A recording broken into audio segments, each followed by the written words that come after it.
Okay, we're back to get this thing finished here in only 2 parts. I put a lot of that bluing on here. I mean, a lot.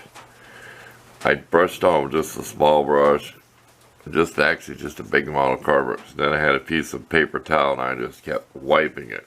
So it's probably got 10 coats. And as soon as it dried, I put more. I just kept doing it. And then after it dried, I went and washed it. Well, I went and got some clear water. I didn't go and wash it. I washed it just with clear water in a spray bottle. There, that's what I was trying to say. Then I oiled it.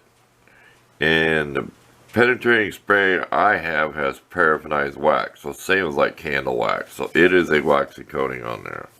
I used it on my tools. So that is done. We just started to make an edge.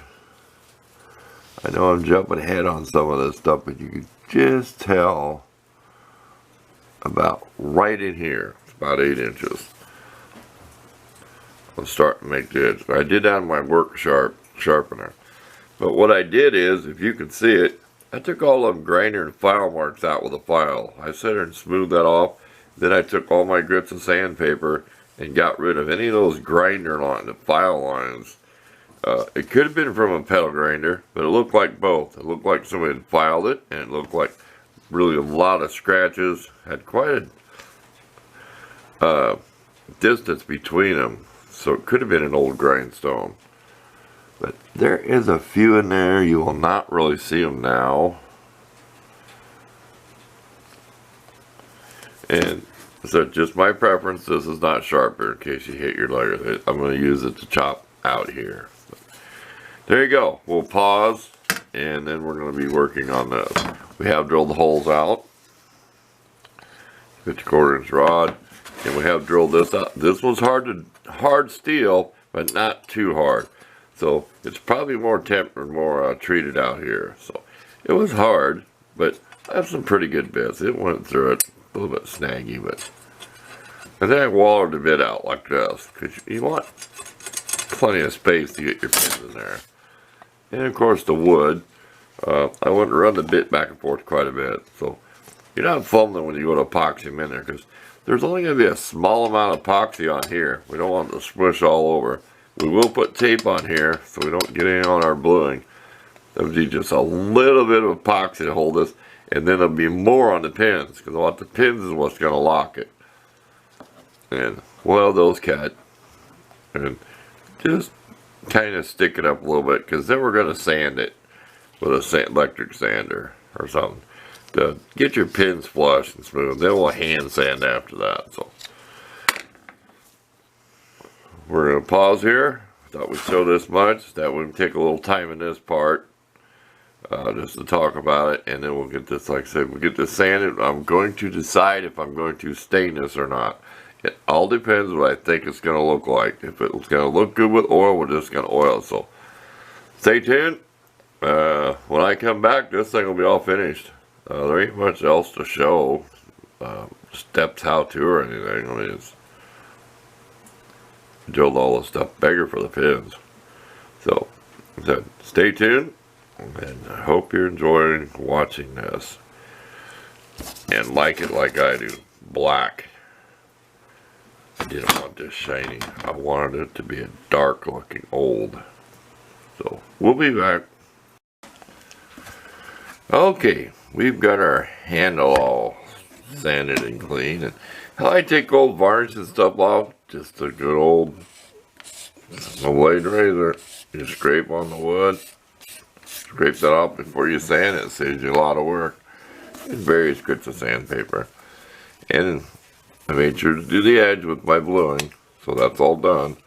And down inside, that way it'll prevent it from rusting somewhat. And I use my favorite brand of electrical tape as masking tape. That way when we epoxy this on, whatever mess we make, we're going to try not to make too much mess, because we don't want to have to go back and sand anything and get rid of our stuff there. But we are looking for our linseed oil. We have just a little bit left. That is what we're going to use. We're just going to oil this. We thought it was shellac. Nope. We just want to put some oil on the wood. We want to put something back in here because it's so old and dry. this is kind of a half of a crack and a gouge. But this was all super glued. It's been setting for more than a day. This is second down, this project. But show that off again real close. I said there's tons and tons of that ballooning on there. But that's what I wanted. I didn't want it shiny. I wanted it old metal looking like it was the blacksmith made it. You know what I mean. Anyway, we get the pins cut. We'll use the belt sander. We'll take a little more of that out of there so the epoxy will fit. Use our belt sander. You know, get this nice and flat each time we cut and measure one. You can tell this has been marked for some other project at one time I didn't use. So nice to have this stuff. It's hard to come by. I get it through my metal company. So back to work. We'll get this done. Next time you see it, all done and the wood will be oiled. So this part won't be too long of a video. Okay, I promise this time I'm done. I went back, reviewed one of the clips, said, well, I won't be back till it's done, then I added in the handle, but I'm kind of glad I did. And I do not want to, I'm not that good at editing. I'll take my little clips and I just stick them together. I keep it simple. I kind of got my greasy paws and stuff all over here after I blued it, but there you go. That's just oil. I do not know what kind of wood this is. You can do this. Have no idea. I know it's really soft. It's dry and it is soft. It's going to need more than another coat of oil. This was just to show you how nice it looked. So it looks about similar to what it was before. Maybe a little lighter. Because I want it to look old.